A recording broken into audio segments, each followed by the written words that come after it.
Hello, students. How are you all? I hope all you fine.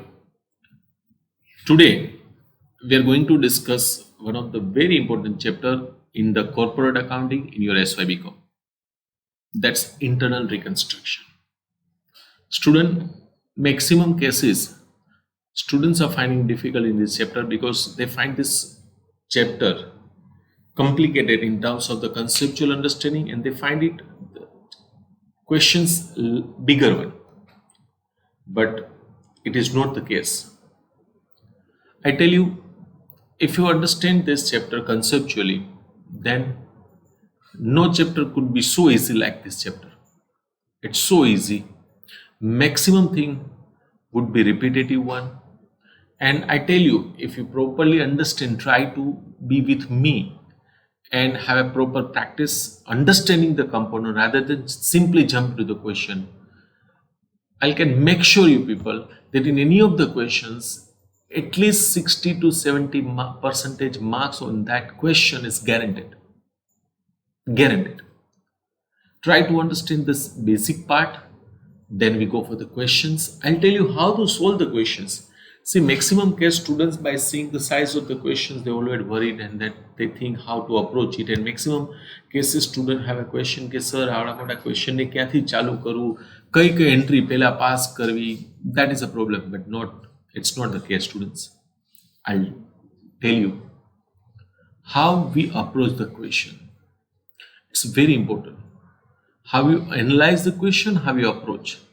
I'll tell you the way to approach the questions, and I assure you, once you go through the number of questions which I practice you in this session, if you at least go through these questions, remember this would become your most favorite chapter. I assure you. So to start with that, internal reconstruction. What is a reconstruction? Reconstruction means rebuild. So when any company, mainly we talk about the corporate accounting, so we are basically concerned with the companies. So when any company is required to go for reconstruction, the thing is very simple. Like as a human being, we become a sick and we go in a hospital and go for the treatment. Similarly, a company is also a one body. It's an artificial body. It's having financial body. So companies also become a sick. It's called financial sick. Like as we become a sick, આપણે માંદા પડી, એ તો company પણ બીમાર પડે. Company become financially sick. And when they gone for the financial sickness, it has to be gone for some reconstruction process. So the important and major questions that you may have, it's a company के with the financially sick बने. Financial sickness is nothing but company is overburdened by the debt. Debt એટલે કંપનીનું દેવું, company ઉપર જવાબદારી વધતી. અચ્છા, જવાબદારી વધી જાય. શું કામ, કેવી રીતે જવાબદારી વધે? તો કંપની છે એને એની કન્સિસ્ટન્ટલી કંપની છે ઓપરેટિંગ લોસ કરતી હોય, ઇનફ્લોઝ કરતા આઉટફ્લોઝ વધતા જતા હોય, કંપનીની જેટલી રેવન્યુના કરતા એક્સપેન્સીસ વધારે હોય, તો કંપની પાસે કંપની ફાઇનાન્શિયલી પોતાની લાયબિલિટીઝ પે કરવા માટે કેપેબલ ન હોય.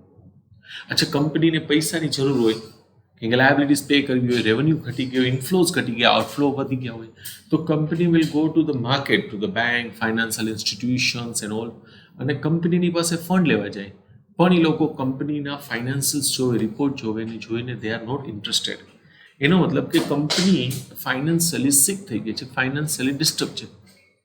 નાઉ such companies will have to be treated. And it is to be treated in a different way. Here, one of the way which we are discussing is the internal reconstruction. So simply here, other way, in a simple language, this reconstruction is also known as a reconstruction without going for liquidation. Reconstruction without going for the liquidation. Company બંધ કર્યા વગર financially sick company નું reconstruction, revival, rehabilitate કરવું. પણ જો કંપનીને બંધ કરીને રિકન્સ્ટ્રક્શન કરાવવા હોય ને તો that is called external reconstruction. But here in this chapter we discuss the internal reconstruction. So some of the reasons that I'll discuss with you people, why any company go for the financial sickness or for the internal reconstruction. The reason are, some of the reason are, when company have a failure of a big project, when company is undertaking a one important larger size crucial project and they fail in that project, or company has incurred a heavy loss in any of the particular financial year or the over the number of years, or large balance of fictitious and intangible assets in the balance sheet of a company ના asset pool માં larger amount of intangible assets હોય અથવા fictitious asset હોય. Basically fictitious asset ને it's also known as an unrealizable asset. Means though we call it asset, we show it in the balance sheet, but true sense it's not an asset. So every large intangible assets or fictitious asset હોય, or assets are highly overvalued or undervalued. અસેટ્સની market value વધારે હોય પણ book value ઓછી હોય, અથવા તો અસેટની book value higher હોય અને ખરેખર માર્કેટ વેલ્યુ ઓછી હોય, તો આવા બધા કેસીસમાં કંપનીની બેલેન્સ શીટ છે ને ગડબડ થઈ ગઈ. I'll tell you, we discuss one example of a balance sheet and you better understand. If you see here, balance sheet is given to you. આ બેલેન્સ શીટમાં તમે જોશો તો તમને સૌથી ન ગમે એવું આઈ ઓપનિંગ થિંગ, આપણે ગુજરાતીમાં કહે આંખે ઉડીને વળગે એવી કઈ વસ્તુ છે? એવી કઈ વસ્તુ છે કે જે તમને આ બેલેન્સ શીટમાં જોઈને ઇમિડિયેટલી ના જ મજો આવે? અચ્છા, બેલેન્સ શીટ લઈને કોઈ તમારી પાસે આવે ને એમ કે અમારે ઇન્વેસ્ટમેન્ટની જરૂર છે, તમે આ બેલેન્સ શીટમાં નજર કરો ને પહેલી નજરે લવ એટ ફર્સ્ટ સાઇટ, પહેલી જ નજરે તમે જુઓ જે વસ્તુ ન ગમે એવી કઈ છે? If you C in the balance sheet, તો જે ન ગમે એવી વસ્તુ તમને સીધું ત્યાં કોર્નર ઉપર દેખાશે. That is A P&L debit balance.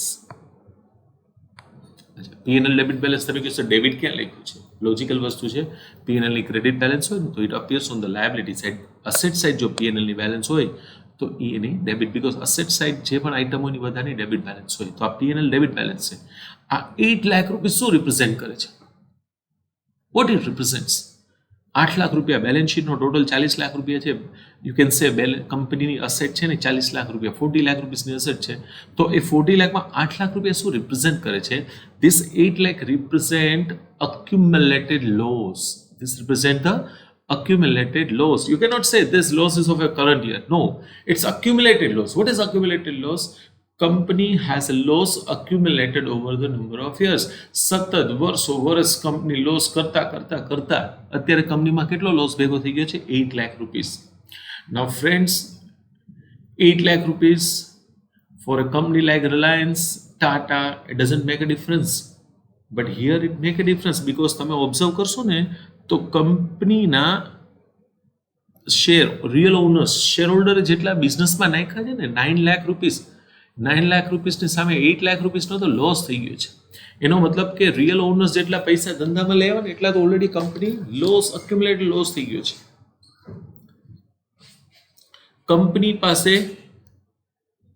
Consistently loss છે ને કંપની ઉપર લોંગ ટર્મ 11 લાખની તો ડેટ છે.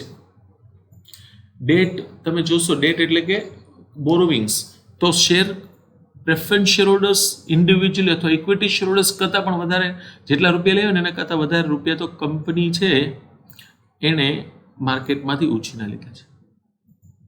આવી કંપની તમારી પાસે આવે તો તમે એની કોઈ પણ આમાં ઇન્વેસ્ટ કરવા માટે ઇન્ટરેસ્ટેડ અને લોન આપવા માટે ઇન્ટરેસ્ટેડ હોય નહીં, બિકોઝ આમાં કોઈ પણ એની મંદબુદ્ધિ કેન અન્ડરસ્ટેન્ડ કે આમાં તો કંપનીના ઓલરેડી ઓનર્સ કરતાં વધારે તો કંપનીએ લોસ કરી ચૂકી છે. દેન ઇફ યુ ગો ફર્ધર, કંપનીની બેલેન્સ અસેટ સાઇડ બિલ્ડિંગ છે 5 લાખ રૂપિયા બિલ્ડિંગની બુક વેલ્યુ છે, બટ માર્કેટમાં એની અત્યારે વેલ્યુ છે 7 લાખ રૂપીસ. એટલે આને કહેવાય company is under valued. Building is under valued. ખરેખર એની જે વેલ્યુ છે એના કરતાં બુકમાં અસેટની અમાઉન્ટ ઓછી છે. But if you talk about the કમ્પ્યુટરની બુક વેલ્યુ 3 લાખ છે, ખરેખર એની market value is only 1 lakh rupees. It's called asset is overvalued. Building is, you can say it's undervalued, whereas asset is overvalued. તો ખરેખર કમ્પ્યુટરની 1 lakh rupees છે પણ બુકમાં છે 3 લાખ રૂપીસ છે. તો anyone who deal with the company will value and C કે ભાઈ ઓહો કમ્પ્યુટર્સ કંપની છે 1 લાખ રૂપીસની બેલેન્સ શીટમાં 3 લાખ રૂપીસ છે, આ તો અનનેસેસરી અસેટની વેલ્યુ વધારી છે. એવી રીતે સ્ટોક છે બુકમાં 2 lakh rupees, actual stock is only 1,20,000. Similarly debtors છે 3 લાખ રૂપીસ છે, but actual to be receive is only 250. તો કંપનીની અસેટ્સ જે બુક વેલ્યુ છે એના કરતાં રિયલ વેલ્યુ ઓછી છે. તો કંપનીની બેલેન્સ શીટ છે એ ગડબડ છે. આ બેલેન્સ શીટને આપણે શું કરવું પડે? આ બેલેન્સ શીટને મેકઓવર કરવું પડે, બેલેન્સ શીટને રિસ્ટ્રક્ચર કરવું પડે, અને સો ધેટ એ રિસ્ટ્રક્ચર બેલેન્સ શીટ આપણે ક્યાંય પણ લઈ જઈ પ્લેસ કરીને તો people will happily or people will pleasantly deal with the company. People will invest in that. People will give the money, borrowing, lending money to that company. તો એ કેવી રીતે એને રિસ્ટ્રક્ચર કરી, કેવી રીતે એને આપણે મેકઓવર, બેલેન્સ શીટનું મેકઓવર કરવું, that is what we learn in this chapter, that's internal reconstruction. તો આપણે આ બેલેન્સ શીટને જો આપણે મેકઓવર કરવી હોય, સરસ મજાની બનાવવી હોય તો શું કરવું પડે? તો આપણે શું કરવું પડે? સૌથી પહેલાં અનવોન્ટેડ વસ્તુઓને રિમૂવ કરવી પડે. We have to eliminate those items which are unwanted. તો તમને ખબર પડે છે, આમાં ઇમિડિયેટલી તમે દેખાય છે શું નથી જોતું, શું જોયા ભેગું ગમે માણસ આમાંથી ઇરિટેટ થઈ જાય, એને તો કાઢી જ નાખવું પડે. તો સૌથી પહેલાં તમારે P&L રિમૂવ કરી દેવું પડે. અચ્છા, કંપની કન્સિસ્ટન્ટલી લોસ કરી રહી છે, આ 1-2 વર્ષનો લોસ ન હોય, કન્સિસ્ટન્ટલી 3-4 યર્સનો એટલીસ્ટ લોસ હોય, અને છતાં તમે એમ કહો કે કંપનીની ગુડવિલ છે, તો એવું તો હોય ને. દેટ મીન્સ આ પણ આવી અસેટ્સ છે, that has to be removed. પછી આ બધી જે અસેટ ઓવર વેલ્યુડ છે, આ જે અસેટ ઓવર વેલ્યુડ છે એને આપણે બુક વેલ્યુ પર લઈ આવવી પડે, આ એની બુક વેલ્યુ પર. તો આ બધાને આપણે રિમૂવ કરી, તો આ બધા આપણા માટે શું છે? લોસ છે. લોસ કેવી રીતે છે? કોઈ અસેટ છે, હવે એની રિયલાઇઝેબલ વેલ્યુ નથી, આપણા માટે લોસ થઈ ગયું. તો આ બધા લોસને રિમૂવ કરી નાખો. આપણે આ લોસને રિમૂવ કરવા માટે આપણી પાસે પ્રોફિટ જોઈએ. હવે તમે લાયબિલિટી સાઇડ જુઓ તો લાયબિલિટી સાઇડ પ્રોફિટ છે એક જ છે. શું છે? General reserve. પણ એ તો ખાલી કેટલું છે? 4000. It's not sufficient. સો આપણે 4000 સિવાય પર પ્રોફિટ જોશે. તો કંપનીએ શું કરવું પડશે? Company needs to create the artificial profit. શું ક્રિએટ કરવું પડશે? Artificial profit. શું થાય છે? Company need to create the artificial profit. તો કેવી રીતે આર્ટિફિશિયલ પ્રોફિટ ક્રિએટ થશે? આપણે એ તો જોયું કે એસેટ સાઇડથી જેટલી આઇટમ રિમૂવ કરશું, એનો મતલબ એ બધા લોસીસને રિમૂવ કરશું, પણ એ રિમૂવ કરવા માટે we need a profit. A profit આપણે ક્રિએટ કરવો પડશે. હવે ક્રિએટ, એક તો પ્રોફિટ અર્ન કરી શકાય, પણ આમાં તો કંઈ અર્ન બેલેન્સ શીટમાં તમે આડું કરો તો અર્ન ન થાય. પણ શું કરો છો? આર્ટિફિશિયલ પ્રોફિટને ક્રિએટ કરવું પડશે. તો આર્ટિફિશિયલ પ્રોફિટ કેમાંથી ક્રિએટ થઈ શકે? તો એક તો આપણી પાસે જે એક્ઝિસ્ટિંગ રિઝર્વ્સ છે, લાઈક આપણી પાસે જનરલ રિઝર્વ છે, બીજું કંઈ રિઝર્વ હોય તો એમાંથી આપણે આર્ટિફિશિયલ પ્રોફિટ ક્રિએટ કરી શકીએ. બીજું કેમાંથી ક્રિએટ કરી શકીએ? તો બીજું આ બધા સ્ટેક હોલ્ડર છે. કયા કયા સ્ટેક હોલ્ડર? તો equity stack holder, share holders એને સ્ટેક હોલ્ડર કહેવાય, પ્રેફરન્સ શેર હોલ્ડર્સ છે, ડિબેન્ચર હોલ્ડર્સ છે, ક્રેડિટર્સ છે, બેંક છે, ફાઇનાન્શિયલ ઇન્સ્ટિટ્યુશન્સ છે, આ બધા સ્ટેક હોલ્ડર છે. આ બધાને આપણે બોલાવી 1 to 1 એને કન્વિન્સ કરીને બધાને થોડું થોડું સેક્રિફાઈસ કરાવી, બધા પોતાના પૈસામાંથી થોડું થોડું જતું કરે. ઇક્વિટી શેર હોલ્ડર્સ થોડું જતું કરે, પ્રેફરન્સ શેર હોલ્ડર્સ જતું કરે, પછી ડિબેન્ચર હોલ્ડર્સ થોડુંક જતું કરે, પોતાનું ઇન્ટરેસ્ટ જતું કરે, થોડીક અમાઉન્ટ જતું કરે, ક્રેડિટર્સ બધા થોડું થોડું જતું કરે ને. જતું કરે. હવે સમજો આપણે પે કરવાના છે અને પે નથી કરતા, તો એ આપણા માટે બેનિફિટ છે. તો આ બધાને આપણે સમજાવી, આપણે કન્વિન્સ કરી કે ભાઈ થોડું થોડું બધા સેક્રિફાઈસ કરો. નામ યુ મે ક્વેશ્ચન કે સર અમુક લોકો તો એમ કે અમે નહીં જતું કરી. અમે શું કામ જતું કરી? અમારો થોડો વાક છે, અમારી થોડી ભૂલ છે, મેનેજમેન્ટે ભૂલ કરી છે, અમે શું કામ જતું કરી? તો મેનેજમેન્ટ સિમ્પલી શું કહેશે કે ભાઈ જો તમે જતું નહીં કરો, ફાઇન, કંપની છે એની આ પોઝિશન છે, કંપની લાંબો સમય ચાલશે નહીં, કંપની બંધ થઈ જશે, receiver liquidator will be appointed, asset realise કરશે, પેલા બધા આઉટસાઇડર્સને પે કરશે, વધશે તો તમને આવશે, નહીં વધે તો નહીં મળે. પણ અમને તમે ચાન્સ આપશો, if you give us chance to revive or rehabilitate this company, થોડું થોડું સેક્રિફાઈસ કરશો ને અમને ચાન્સ આપશો, તો will try and revive the rehabilitate the company. તો એવું બનશે કંપની પાછી સર્વાઈવ થઈ જાય તો તમારા પૂરા પૈસા પાછા મળે.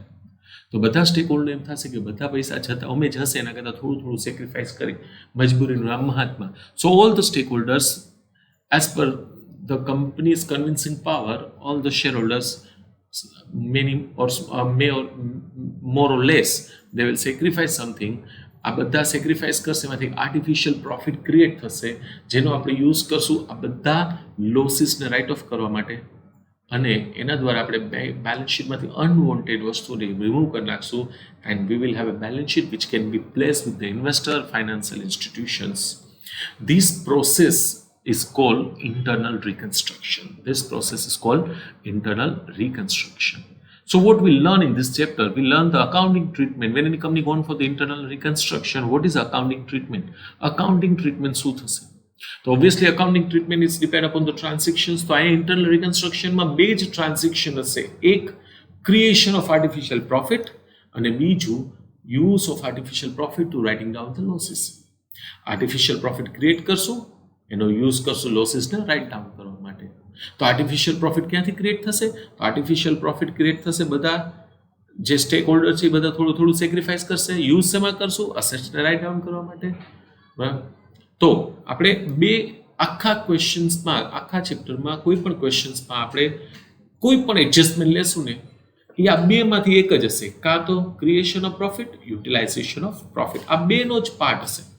તો if you see artificial profit કેમાંથી ક્રિએટ થશે? તો ઓબ્વિયસલી એક તો એક્ઝિસ્ટિંગ રિઝર્વ્સ એનો યુઝ કરીને આર્ટિફિશિયલ પ્રોફિટ ક્રિએટ કરી શકશું. સેકન્ડ, આપણી બેલેન્સ શીટમાં કોઈ અસેટ એવી હોય કે જે માર્કેટ કરતાં એની વેલ્યુ બુકમાં ઓછી હોય, એટલે એની કે બુક વેલ્યુ માર્કેટ વેલ્યુ કરતાં ઓછી હોય, તો આપણે એ અસેટની વેલ્યુ ઇન્ક્રીઝ કરી રિવેલ્યુએશન પ્રોફિટ ક્રિએટ થાય અને વી હેવ અપવર્ડ રિવેલ્યુએશન એના દ્વારા ક્રિએટ થશે. પછી we can convince the stake holders, they make some sacrifices. So equity shareholders may some sacrifice, preference shareholders may some sacrifice, equity shareholders, creditors, lenders, these are all make some sacrifices and thereby some artificial profit is created. તો artificial profit create કરવાના sources કયા કયા છે, ક્યાંથી create થશે?